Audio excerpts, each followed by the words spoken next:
레위의 아들들은 게르손과 그핫과 므라리요.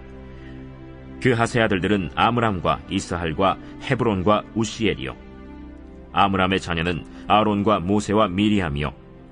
아론의 자녀는 나답과 아비후와 엘르아살과 이다말이며, 엘르아살은 비느하스를 낳고 비느하스는 아비수아를 낳고 아비수아는 붓기를 낳고 붓기는 우시를 낳고 우시는 스라히야를 낳고 스라히야는 므라옅을 낳고 므라옅은 아마랴를 낳고 아마랴는 아히둡을 낳고 아히둡은 사독을 낳고 사독은 아히마아스를 낳고 아히마아스는 아사랴를 낳고 아사랴는 요하난을 낳고 요하난은 아사랴를 낳았으니 이 아사랴는 솔로몬이 예루살렘에 세운 성전에서 제사장의 직분을 행한 자이며, 아사랴는 아마랴를 낳고 아마랴는 아히둡을 낳고 아히둡은 사독을 낳고 사독은 살룸을 낳고 살룸은 힐기야를 낳고 힐기야는 아사랴를 낳고 아사랴는 스라야를 낳고 스라야는 여호사닥을 낳았으며, 여호와께서 느부갓네살의 손으로 유다와 예루살렘 백성을 옮기실 때에 여호사닥도 가니라.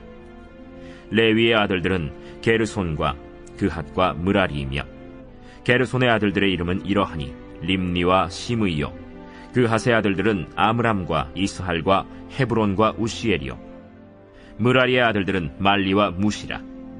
그 조상에 따라 레위의 종족은 이러하니, 게르손에게서 난 자는 곧 그의 아들 림니요. 그의 아들은 야하시요. 그의 아들은 심마요. 그의 아들은 요아요. 그의 아들은 이또요. 그의 아들은 세라요.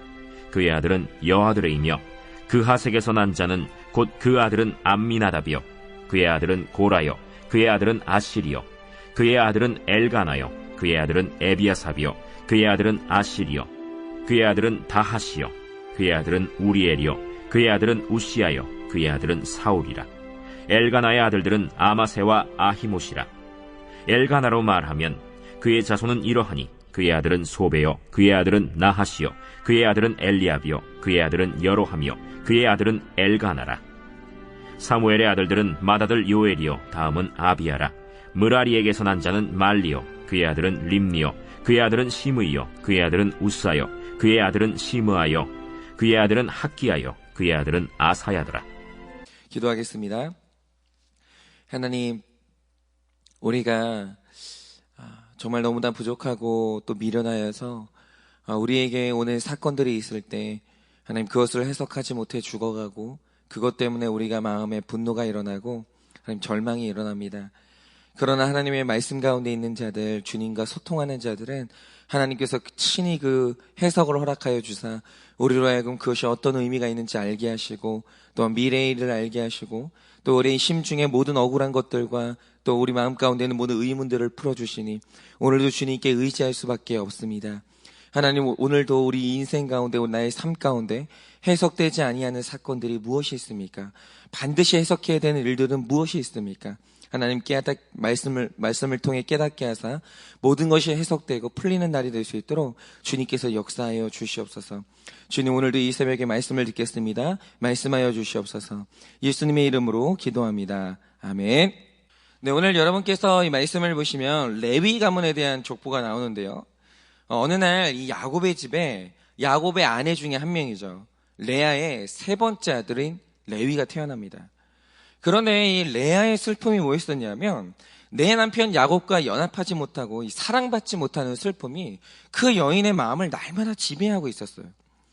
그래서 이 여인이 자신의 세 번째 아들을 낳던 날 나의 가장 간절한 소원을 담아서 그 아들의 이름을 지어주는데, 그게 바로 레위라는 이름입니다. 그런데 이 레위의 뜻이 뭐냐라고 하면 그것이 바로 연합하다, 결합하다라는 뜻이에요. 이것은 아마 이 여인이 고난 중에 하나님 앞에서 가진 이 소원이 결합된 것 같아요. 그러니까 이런 거죠. 내가 내 남편과 연합하지 못하는 슬픔 덕분에 하나님과라도 연합하고 싶은, 하나님과라도 결합하고 싶은 이 마음의 소원이 있었던 거예요. 네가 그 소원을 이뤄주렴. 이런 마음의 소원을 담아서 이 아들 레위에게는 이 이름을 붙여준 겁니다. 그런데 이 이름의 이 뜻이 기가 막힌 예언이에요. 여러분, 어머니께 받은 이름을 따라서 이 레위 족속은 영원토록 연합시키고 결합시키는 이 사명을 감당하게 됩니다. 그런데 중요한 건 이거죠. 여러분께서 생각하실 때 연합과 결합이 이루어질 때 정말 중요한 게 뭐라고 생각하십니까? 하나님과 인간의 결합이 이루어져야 돼요. 그리고 사람과 사람과 연합이 이루어져야 된다는 거죠. 그런데 그것을 가능하게 해야 될 때 가장 중요한 것이 뭐냐면 내 삶에 나타나는 피 흘림의 사건이 해석되지 않으면 연합과 결합은 일어날 수가 없다라는 거예요. 그러니까 그가 태어나는 날부터 레위가 하나님께 받은 사명이 뭐냐면 우리 삶에 나타나는 피 흘림의 사건을 어떻게 해석할 거냐. 이게 바로 그의 사명이 된 거예요. 그래서 구속사를 가만히 보면 이 레위가 피 흘림을 적절히 해석하면 거기에서 연합과 결합이 일어나는데 레위가 피 흘림을 잘못 해석하는 그 즉시로 구속사에서는 위기가 일어나고 문제가 일어나요. 그러니까 제가 계속 말씀드리지만 지금 역대기를 쓰는 사람은 제사장 출신 에스라거든요. 그런데 제사장 에스라가 이 기록을 쓰면서 주목하는 것이 몇 개가 있는데 이 역대기에서는 누가 뭐라고 해도 가장 중요한 것은 다윗의 혈통이에요. 그런데 이 다윗의 혈통만큼 중요한 족보가 뭐냐면 제사장 가문인 레위의 족보예요. 왜냐? 이스라엘 역사엔 나라가 무너지고 이들이 포로가 되는 피 흘림의 사건이 일어나요. 내가 택자예요. 내가 하나님의 자녀예요. 우리는 택함 받은 하나님의 백성이라는 거죠. 그런데 그 백성의 인생 가운데 피 흘림의 사건이 일어나는 거예요. 그런데 이 사건이 사명을 받은 제사장에 의해서 적절하게 해석되지 아니하면 백성과 백성 사이 그리고 하나님과 백성 사이에 연합이 안 되는 거예요. 지금 그 위기가 처해져 있는 거예요. 그래서 오늘 에스라는 이 사건을 해석해야 될 사명이 그에게 있는 거죠. 그래서 오늘 에스라는 이 레위 지파의 족보를 보면서 이들이 전통적으로 피 흘림의 사건을 어떻게 해석해 왔는지 그리고 잘 해석했을 때와 잘 해석하지 못할 때 구속사에서 어떤 일이 벌어지는지를 계속 우리에게 제시를 하고 있는 거예요. 그런데 이 레위의 족보는요, 불행하게도 시작할 때부터 피 흘림에 대한 잘못된 해석으로 이 역사가 시작됩니다. 이게 뭐냐면 이 야곱의 가족들이 라반의 집을 떠나서 가나안 땅으로 돌아왔을 때 정착한 곳이 세겜이에요. 그런데 이 세겜에서 이 레위와 같은 어머니 밑에서 태어난 여동생이죠. 디나가 추장인 세겜에게 강간당하는 피 흘림의 사건이 발생해요. 그런데 이때 피 흘린 사건의 해석을 담당해야 되는 게 레위의 역할인데 레위가 굉장히 부적절한 해석을 내려봅니다. 그게 뭐냐? 그가 여동생의 피를 보고 혈기에 돌아버려요. 그리고 피는 피로 갚아주는 게 마땅하다라는 해석을 내려버려요. 그런데 여기에서 지나쳤던 게 그는 여동생을 강간한 가해자만 죽인 게 아니라 그 일족들을 싹 다 죽여요. 내 동생의 피 흘리는 사건을 봤죠? 네 피도 흘리겠어. 이렇게 되는 거예요. 즉 레위는 피 흘림의 사건을 복수의 명분으로 해석하고 살인을 해도 된다는 시그널로 해석하니까 정말로 그 일을 버려버려요. 그런데 이때 이 사건을 대한 야곱이 불같이 화를 내요. 그리고 이 레위가 이 야곱을 통해서 하나님의 징벌을 받게 되는데 기가 막히게도 하나님께서 피 흘림을 잘못 해석한 이 레위에게 어떤 처방을 내리십니까? 여러분, 레위의 뜻의 이름이 연합하다, 결합하다 이 뜻이잖아요. 그래서 그는 자신의 형과 결합해서 피 흘림에 복수를 하거든요. 그런데 이제 그가 받은 처방이 뭐냐면 레위의 자손들은 영원히 결합하지 못하고 흩어져 살아야 되는 처방을 받게 돼요. 그러니까 하나님께서 이 레위 자손에게 주신 첫 번째 축복이 뭐냐면 내 앞에 나타나는 피 흘림의 잘못된 해석이 뭔지, 그 피를 해석해야 될 때 가장 하지 말아야 될 해석이 뭔지를 그걸 먼저 역사 속에서 보여주신 거예요. 피 흘림이 해석이 잘못되면 어떤 일이 벌어지는지 그걸 쫙 보여주는 겁니다. 그리고 나서 이제 1절을 보면 그 레위에게서 아들들이 태어나죠. 그 밑으로 게르손과 그핫과 무라리가 태어나는데 오늘 우리가 이 역대기가 주목하는 혈통은 뭐냐면 그핫의 자손들이에요. 왜일까요? 이유는 이 그핫의 자녀들로부터 피 흘림에 대한 전혀 다른 해석이 등장하기 시작되기 때문이죠. 그러니까 여러분께서 2절부터 이 그핫의 계보를 보게 되는데 그러다가 3절에 피 흘림의 해석과 적용을 완전히 바꿔버린 위대한 영적 거장들의 등장을 보게 됩니다. 그게 누굽니까? 바로 이 혈통에서 모세와 미리암과 아론이 등장해요. 일단 이 레위 자손이 모세를 통해서 드디어 이 땅에 율법이 주어지게 되는데, 여러분이 하나 구별하셔야 되는 게 있어요. 그게 뭐냐면, 바울이 그토록 비판하고 십자가의 원수라고 했던 건 율법주의지 율법이 아니에요. 이걸 구분하셔야 돼요. 여러분, 모세가 받은 율법은요, 구약 시대에 주어진 복음이에요. 율법의 핵심은 복음입니다. 그런데 왜 이 율법이 중요합니까? 율법의 핵심에는 제사법이 있는데, 그 제사법 내용의 핵심은 피 흘림을 어떻게 해석할 거냐, 피 흘리는 이 사건을 너는 어떻게 해석할 거냐, 이겁니다. 그러니까 하나님께서 명하시길, 앞으로 네 삶에 너에게 가장 소중한 소와 양이 피 흘리고 죽어야 돼. 반드시 피를 흘려야 돼. 그런데 그 피 흘림이 있어야 되는 이유가 뭐냐라는 거예요. 하나님이 오늘 그 해석에 물꼬를 트시는 거예요. 자, 피 흘려서 죽어야 되는 소와 양은 그들의 죄 때문에 죽는 게 아니라 네 죄 때문에 소와 양이 수고하는 거야. 죽는 것은 소와 양이지만 그 피 흘림을 통해 하나님이 받기 원하시는 회개는 너의 회개야. 여러분, 이 해석이 원하는 거예요. 그러니까 만약에 우리 삶에, 내 삶에 가장 소중한 이 소와 같은 배우자의 피 흘림이 일어나고, 내 삶에 너무나도 소중한 이 양 같은 내 자녀의 피 흘림이 일어난다. 하나님이 이 해석에서 요구하시는 게 뭐냐면 나의 해석이에요. 너의 회개를 원하시는 거예요. 여러분, 바로 이겁니다. 하나님이 택자의 삶에 보내시는 피 흘림의 사건은요, 내 죄 때문에 일어나는 거예요. 하나님은 네 죄를 보라는 거예요. 내 회개를 위해 일으키시는 피 흘림이라는 거죠. 그런데 이 피 흘리는 사건 속에서 나의 회개가 일어날 때 어떤 놀라운 일이 일어납니까? 죄로 인해 끊어졌던 하나님과 나 사이에 결합이 회복돼요. 그리고 끊어졌던 사람과 사람 사이에 피 흘림의 사건 속에서 복수가 아니라 회개가 일어나면 원수와 내가 결합하고 이방인과 내가 결합하는 사건이 일어나는 거예요. 그러니까 이거죠. 나에게 너무나도 소중한 소와 같은 배우자가 바람을 피웠어요. 피 흘리는 사건이 일어났죠. 그런데 거기서 그 아내가 내 죄를 보게 되면 여러분, 그 사이에 연합과 결합이 일어나는 거예요. 그러니까 영육 간에 가장 중요한 게 뭐냐면, 내 삶 가운데 이 피 흘리는 사건은 일어나요. 안 일어날 수가 없어요. 그것도 너무 소중한 존재의 피 흘리는 사건이 일어난다는 거죠. 그러면 너는 그걸 어떻게 해석할 거냐? 여기에 따라서 연합이 일어나거나 파괴가 일어나거나 둘 중 하나는 일어나는 거예요. 그런데 이 피 흘림에 대한 구속사적 해석이 누굴 통해 일어나는가? 그게 바로 레위 지파 자손인 모세를 통해 임한 거예요. 그게 율법이에요. 그리고 역사상 처음으로 구속사로 해석된 피 흘림의 사건의 적용을 해석으로 끌고 간 사람이 누구냐? 그게 바로 아론이에요. 여러분, 이 아론이라는 사람이 하나님께 받은 직분이 대제사장의 직분인데요, 여러분은 이 대제사장의 직분이 얼마나 위대한지 아십니까? 여러분, 이스라엘에는 반드시 지켜야 되는 7대 절기가 있는데, 이 7대 절기 중에서 가장 엄숙하고 중요한 날이 언제냐? 그게 바로 대속죄일이에요. 이걸 히브리어로 욤 키푸르라고 하는데, 여기서 욤은 날이라는 뜻이고 키푸르는 덥다라는 뜻이에요. 그러니까 이날 이스라엘 백성들은 이 날을 통해서 자신의 죄를 덮임받고 하나님과 내가 결합하는 날이에요. 온 백성이.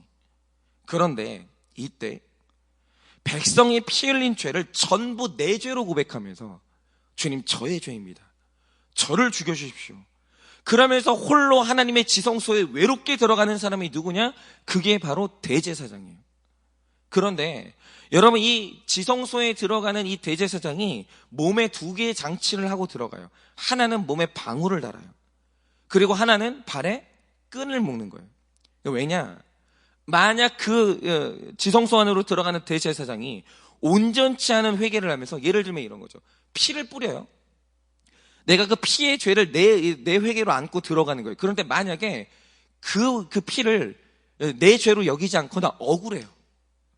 이것들에 대해서 하나님께 부정한 마음으로 들어가요. 그러면 거룩하신 하나님을 만났을 때 그 대제사장은 즉시 목숨을 잃어요. 즉시. 살아남지 못해요. 그러면 움직임이 끊어지면 방울 소리가 멈출 거 아닙니까? 그럼 밖에 있던 레위인들이 그걸 제사장이 죽었다는 신호로 여기고 그의 발에 묶은 끈을 당기는 거예요. 왜냐하면 아무도 못 들어가거든요, 지성소에는. 대제사장만 들어가는 거예요. 그러니까 들어가지 못하니까 그 발에 묶은 이 줄을 당겨가지고 죽은 제사장을 밖으로 끌어내는 거예요. 그러니까 이 대제사장은요, 이 대속죄일날 이 백성들의 죄를 안고 지성소 안으로 들어갈 때 죽음을 각오하고 들어가요. 그러니까 이런 거죠. 내 앞에 나타난 피 흘림의 사건을 놓고 회개로 하나님께 나아가는 게 쉬운 일이라고 하면 이게 너무너무 어렵다는 거예요. 이런 해석을 주신 하나님을 전적으로 신뢰하고 나를 완전히 부인해야 가능한 게 뭐냐? 그게 바로 온전한 회개예요. 이게 십자가예요. 여러분, 예수님이 인류의 모든 죄를 내 죄로 여기고 십자가라고 올라가는 게 쉬웠겠습니까? 그렇지 않아요. 십자가의 본질은 뭐냐? 이 해석을 나의 해석으로 받고 그걸 적용하는 거. 이게 바로 십자가라는 거죠. 그런데 중요한 건 이 피 흘림의 사건을 놓고 제사장이 회개로 나아가기만 하면, 내 죄로 여기면서 이 피를 뒤집어 쓰고 나아가기만 하면 자기만 사는 게 아니라 온 백성의 죄가 다 해결되는 거예요. 놀라운 일이죠.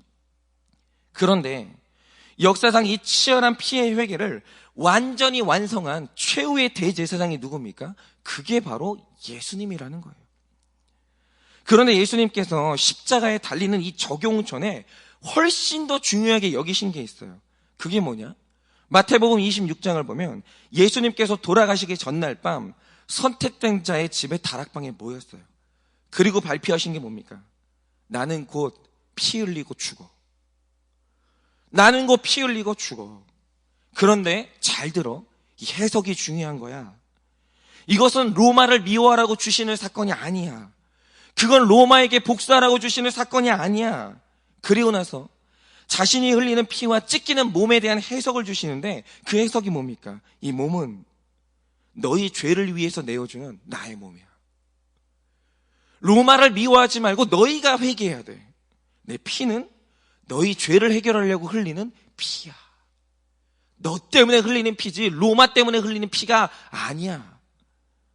앞으로 너희 앞에서 일어나는 피 흘림의 사건 속에서 너희는 네 죄를 보고 회개해야 돼. 그러면 하나님과 연합하는 구원의 역사가 일어나. 여러분, 그래서요, 예수님의 십자가 못 박히는 사건을 봤던 제자들 중에 로마를 미워했던 제자들 한 명도 없어요. 한 명도. 이 해석을 들은 제자들은 전부 다 자기 가슴을 치고 자기가 회개를 했어요. 그러니까 오늘까지 피 흘림의 사건을 놓고 그 해석대로 회개를 이루고 거룩을 이루는 자마다 어김없이 하나님과 연합하고 구원을 받는 거예요. 해석이 중요해요. 적용도 중요하지만 해석이 무엇보다 중요해요. 그런데 여기서 중요한 건 그 해석의 사명을 감당할 사람이 누구냐? 그게 바로 제사장이라는 거예요. 제사장은 다윗만큼 중요해요. 구속사에서. 너무너무 중요한 거예요. 여러분께서 오늘 읽으신 1절에서 15절의 이름들이 쫙 나열되어 있는데 이 이름이 누구의 이름이냐면 이 이스라엘의 피의 해석을 떠받쳤던 대제사장들의 이름이 오늘 여기에 일어난 거예요. 그리고 이 계보가 말해주는 게 뭐냐면 이들이 올바른 해석 위에 서 있을 때 이스라엘은 일어났어요.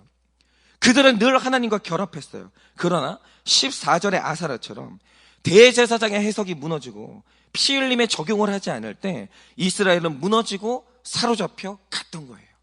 복수에 사로잡히고 피 흘림에 사로잡히고 미움에 사로잡히고 그러다가 끌려가고 이 역사가 반복되는 거예요. 그러면 여기서 가장 중요한 적용이 뭐냐? 그러면 오늘날 이 해석의 사명을 받은 대제사장이 누구냐라는 거예요. 그러니까 많은 분들이 되게 오해하는 게 뭐냐면 오늘날의 대제사장은 목사님 아닙니까? 틀렸습니다. 여러분, 오늘날 피 흘림의 구속사적인 해석과 적용으로 나가는 사명을 받은 자는 각 가정의 아버지예요. 그러면 그 성경적인 근거가 뭐냐? 자, 일단 구약시대에 일반 백성들이 하나님을 만나기 위해서는 대제사장이라는 통로를 거쳐야 됐어요. 그런데 유일하게 대제사장과 하나님 사이에는 구약시대에도 중간 과정이 없었어요. 백성 중에 유일하게 하나님하고 곧바로 나아가는 존재가 딱 한 명인데 그게 누구냐? 대제사장이에요. 그런 의미에서 오늘 신약시대의 모든 성도는 우리 모두가 다 오늘 하나님께 직접 기도하잖아요. 목사 통하지 않아도 됩니다. 그러니까 목사는 중보기도, 그러니까 내 기도에 목사의 기도를 보태는 자지, 목사가 아니면 하나님께 못 나가는 게 아니에요. 여러분이 다들 하나님께 나가는 거예요, 1대1로. 그러기 때문에 우리는 다 오늘 만인 제사장이에요. 모든 사람이 다 제사장인 거죠. 그런데 신기한 게 여기서 끝이냐? 그게 아니라는 거예요. 여러분, 성경이 그렇게 단순하지 않아요. 여러분, 고린도전서 11장을 보면 가정의 질서를 기록해요. 그런데 여러분, 신기한 건 이 질서가 어떻게 기록되어 있습니까? 만물 위에 가정의 모든 사람의 윗질서는 그리스도예요. 그런데 그 밑에 질서를 얘기해요. 그게 누구냐? 남자예요. 아버지. 그리고 그 남자의 밑질서가 누구냐? 그걸 성경은 여자라고 해요. 그러니까 하나님이 가정 가운데 복을 주시는데, 이 가정은 특별한 공간이에요. 가정 가운데 복을 주시는데 그 순서가 뭐냐? 여자는 남자라는 통로를 통해 복을 받아요. 그런데 가정 안에서 아내와 그리스도 사이에는 남자가 있죠. 그런데 가정에서 남자와 그리스도 사이에는 누가 있냐? 아무도 없어요. 아무도 없다라는 거예요. 그래서 교회에서는 질서상 머리에 손을 얹고 안수할 땐 목회자가 하죠. 그런데 가정에서는 내 자녀와 아내에게 유일하게 손을 얹고 머리에 손을 얹고 안수할 수 있는 권한을 가진 사람이 누구냐? 그 아버지예요. 그게 아버지예요. 그래서 예수님과 남자는 일직선이에요. 그냥 통과하는 거예요. 이게 의미하는 게 뭐냐면 각 가정의 제사장으로 세움받은 사람이 누구냐? 아버지라는 거예요. 남자. 그래서 가정이라는 것은 남자가 피 흘림의 사건을 정확히 해석하고 회개의 정욕으로 나아갈 때 그 가정이 무너지는 일은 없어요. 그런 일은 일어나지 않아요. 그런 일은. 여러분, 남자가 제사장의 역할을 굳건히 하고 있는데 그 가정의 구원의 계보가 끊어질 수 있냐? 없어요. 그럴 수는 없어요. 여러분, 그것이 바로 남자의 권위예요. 여러분, 남자가 피 흘림의 사건을 적용하면서 그 가정 가운데 복을 빌잖아요. 여러분, 그 가정이 잘못될 수가 없어요. 아내와 자녀는 자동적으로 복을 받는 거예요. 그런데 남자가 피 흘림의 사건을 해석하지 못하고 회개의 적용이 무너지면 자동적으로 그 무너짐의 고통 속에서 여성이 고통 속에 휘말려 들어가고 자녀들이 고통 속에 휘말려 들어가요. 그래서 이 가정에서 남자의 역할이라는 것은 대단한 겁니다. 여러분 보세요. 여러분, 그 하와가 선악과를 먹었을 때 여러분, 하나님께서 제일 먼저 순서를 보세요. 제일 먼저 누구에게 책임을 물었죠? 시작은 하와가 시작했잖아요. 책임의 시작은 아담이 지는 거예요. 왜냐? 아담이 머리거든요. 언약의 수요자가 남자예요. 남자가 먼저 벌을 받는 거예요. 남자가 벌을 받고 남자의 징벌로 말미암아 자녀가 그 징벌 속에 휘말리는 거예요. 여러분, 남자는 굉장히 중요한 존재예요. 여러분, 이건 여자가 중요하지 않다는 게 아니에요. 그게 바로 하나님이 세우신 영적인 질서예요. 여러분, 그래서 남자들이 각 가정의 제사장으로 회복되지 않으면 아내와 자녀의 인생에서 피 흘림의 사건이 계속 일어날 때 그게 해석되지 않아서 죽어가고 구원의 계보가 흔들리는 거예요. 그러므로 하나님께서 여자들에게 돕는 배필의 사명을 주셨거든요. 이 말 뜻이 뭐냐? 너는 네 남편을 제사장으로 세워라. 반드시 세워라. 여러분, 이것이 바로 여자의 사명이에요. 굉장히 중요합니다. 그런데 저도 생각을 해보면 제가 정말 감사한 게 내 일생의 복이 뭘까? 오늘 이 말씀을 통해서 아무리 생각해봐도 제사장의 역할을 감당하는 아버지를 만났다는 거예요. 그게 내 인생의 복이에요. 그러니까 이런 거죠. 제 아버지가 목회를 하실 때 그 수없는 피 흘림의 사건이 있었어요. 내 아버지 목회자인데 아무리 봐도 택자한다. 믿음이 있는데 기도 그렇게 열심히 하는데 피가 나오는 거예요. 너무 소중한 부분에서 피가 흐르는 거예요. 제가 자주 말씀드렸지만 아버지가 교통사고로 어떤 어린아이의 피를 흘렸어요. 그리고 제 아버지는 감옥에 가셨습니다. 그리고 저희 집은 목회하는 내내 돈이 없어서 이 가난의 피를 흘렸고, 목회하시는 아버지 교회에는 성도들의 분쟁과 시험이라는 수많은 피가 흘렀어요. 그게 이해가 안 되는 거예요. 아니, 하나님이 계시고 성령이 계신다는데 교회에 왜 시험이 들지? 아니, 성도들끼리 왜 싸우지? 아니, 왜 집사님들은 목사님한테 삿대질을 하고 왜 장로님들이 목사님하고 싸워야 되지? 이유가 뭐지? 이해가 안 되는 거예요. 이해가. 그런데 만약에 그때 아버지가 이 피 흘림의 사건을 해석하지 못하잖아요. 예를 들어서 아버지도 시험 들고, 아버지가 탈진하고, 아버지가 자녀들 앞에서 목회네 해서 뭐하나, 지긋지긋한 목회, 하나님은 살아계시나? 자녀들 앞에서 이루고 있었다면 저는 제가 못 됐을 거예요. 여러분, 됐겠습니까? 아니, 제가 아버지가 그게 해석이 안 되는데 제가 목사가 됐겠냐고요. 그런데 제가 오늘 목회자가 된 결정적인 이유가 뭐냐면, 제 아버지가 가정의 제사장으로서 수없는 피 흘림의 사건을 해석하면서 우리에게 그 사건을 주셨기 때문이에요. 근데 그 중에서 제가 가장 충격적이었던 해석이 뭐냐면, 저는 제 아버지가 목회를 하시고 나서 자기 인생을 지긋지긋해 하실 줄 알았어요. 제가 자주 말씀드리지만 아버지한테는 자녀가 3명이었고 아버지가 받아오는 사례비가 적었기 때문에 저희 아버지는 20년 가까이 잠바를 바꿔 입은 적이 없어요. 뭐 세상에 무슨 뭐 이렇게 오리털 뭐 잠바가 나오고 막 이러잖아요. 저희 아버지는 늘 솜잠바였어요. 근데 그거 아시죠? 솜은 빨면 없어져요. 영하의 그 추운 새벽에 날마다 있잖아요. 새벽 운행을 하시는데 그 있잖아요. 이젠 방한도 안 되는 그거 입고 있죠. 날마다 나가서 새벽 운행하시는 거예요. 그냥 나는 목회가 지긋지긋할 줄 알았어요. 그리고 아들들 모아놓고, 야, 너네들은 돈 벌어라. 야, 아버지 뭐 일평생 고생했으니까 니들이 좀 호강시켜줘라. 이럴 줄 알았어요. 그런데 저희 아버지가 어느 날 아들들 이렇게 모아놓고 해주신 말씀이 뭐냐면, 나는 주의 종으로 살아가는 날 동안 행복했다는 거예요. 그리고 아버지가 작은 교회 목사가 되지 않았다면 아빠처럼 혈기 있는 사람이 어떻게 됐겠냐? 지옥 가지 않았겠냐? 야, 아버지의 걷는 걸음걸음이 하나님이 날 구원하시는 은혜였고, 아버지는 일생이 참으로 행복했다. 야, 정말 행복했다. 그러니까 내가 행복했듯이 나는 내 아들들이 행복했으면 좋겠다고. 야, 너도 목사해라. 얼마나 행복한 줄 아냐? 야, 세상에서 제일 좋은 게 주의 일이야. 너 이거 해라. 근데 그 해석이 저한테는 감동이었어요. 그 삶은 날마다 피의 범벅이었어요. 아니, 목회자의 삶에 왜 이렇게 피 흘림의 사건이 많이 일어나나 해석이 안 되는 거죠. 그런데 제사장인 아버지가 그 피 흘림의 사건을 그렇게 해석해버리니까 제 목회 길이 열리는 거예요. 아, 이 길은 행복한 길이구나. 그런데 제가 걸어봤어요. 걸어봤는데 피가 낭자해. 아유, 나는 없을 줄 알았죠. 피 흘림이 낭자한 거예요. 맨날 피 흘려요. 아유, 그냥 막 목회자 부부는 뭐 안 싸울 줄 알았거든요. 날마다 싸워. 애도 아프고 뭐 교회도 어렵고 막. 피가 낭자하죠. 근데 중요한 사실이 뭔지 아십니까? 행복해요.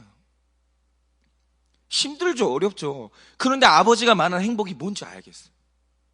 그렇구나, 이거구나. 때때로 느껴요. 성도님들이 기도응답 받을 때, 성도님들이 있잖아요. 본인도 힘들잖아요. 근데 가끔가다 목회자가 이제 기침 한번 하면 우리 집사님이 그러셨어요. 이거 드시라고 그러면서 배도라지 집을 갖다 줘. 여러분, 그럴 때 목회자가 사랑받을 때요, 행복해요. 행복해. 그거 뭘로 설명을 하겠어요? 행복한데. 여러분, 그리고 코로나 사태가 터졌을 때도 마찬가지예요. 제가 2월 말에 온라인 예배로 전환을 해야 되냐 마냐, 그거 가지고 굉장히 고민했어요. 이거 어떻게 해야 되지? 근데 그때 제 아버지한테 전화가 왔어요. 근데 아버지께서 남의 교회 문제를 놓고, 야, 온라인 예배 해라 마라, 이렇게 말은 못하죠. 그런데 아버지께서 이 피 흘림의 사건 속에서 제가 회개해야 될 정말 중요한 해석을 하나 주시는 거예요. 그게 뭐냐?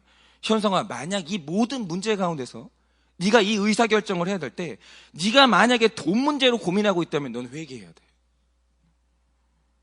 이 고민의 주제는 질서와 생명이지 돈이 아니야. 성도들이 안전한가 아닌가? 성도님들이 생명이 왔다 갔다 하는 거 아닌가? 그럼 질서가 어디에 있나? 네가 이걸 고민해야지. 행여나 헌금이 걱정돼가지고 온라인 예배를 주저한다면 넌 회개해야 돼. 그거는 목회자의 자세가 아니야. 돈 문제는 하나님이 하시는 일이야. 너는 성도의 생명을 생각해야 되는 거야. 제가 이 조언을 듣고 이 해석을 듣고 온라인 예배를 결정한 거예요. 물론 장로님들하고 상의했지만 이 해석이 저한테는 결정적이었어요. 아, 내가 돈 문제가 있었구나. 내 마음 중심에 온라인 예배로 전환할 때 그렇게 못하는 이유가 나 돈 문제였구나. 제가 회개를 한 거예요. 여러분, 바로 이겁니다. 각 가정의 아버지들이 말씀 위에 있어서 이 피 흘림의 해석을 잘 해주기만 해도 온 가족은 생명의 길로 가요. 여러분, 자녀들이 겪어야 될 수많은 피 흘림의 사건을 아버지가 막아주는 거예요. 설마 겪는다고 해도 아버지가 풀어주면 풀려요.